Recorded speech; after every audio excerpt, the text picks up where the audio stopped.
The best way to start is to draw one heart where you want like the center of your design to be. My heart is kind of off to the left side of my paper, but you can put it in the middle or in the corner. Next, you want to figure out what colors you're going to use for your painting. You can use any colors that you want. Put that off to the side. And starting with that heart that I drew, I'm going to paint really slowly. I picked red to start, and I'm just going to follow the lines of the heart that I drew. And to paint like Alma Thomas, I am just doing really short brush strokes. So I'm painting a small line around my heart and then stopping. So I'm only painting little sections at a time. I brush, pick up my brush. Notice how slowly I'm working.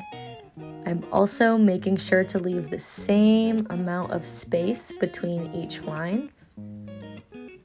And then I'll follow this heart all the way around, staying right along that line. Now the rest of my paint is just going to follow that first line that I made. So you can start your lines on the inside or the outside of that initial heart that you drew, the first heart that you drew. You're just going to follow that same shape and do the same thing you started with, following all around the first shape.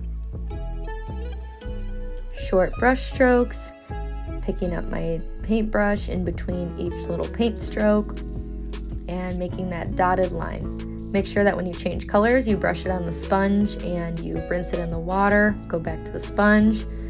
Then you can pick up your next color of paint, especially here when I'm going from like these dark blues to yellow. You want to make sure you clean your brush in between really well.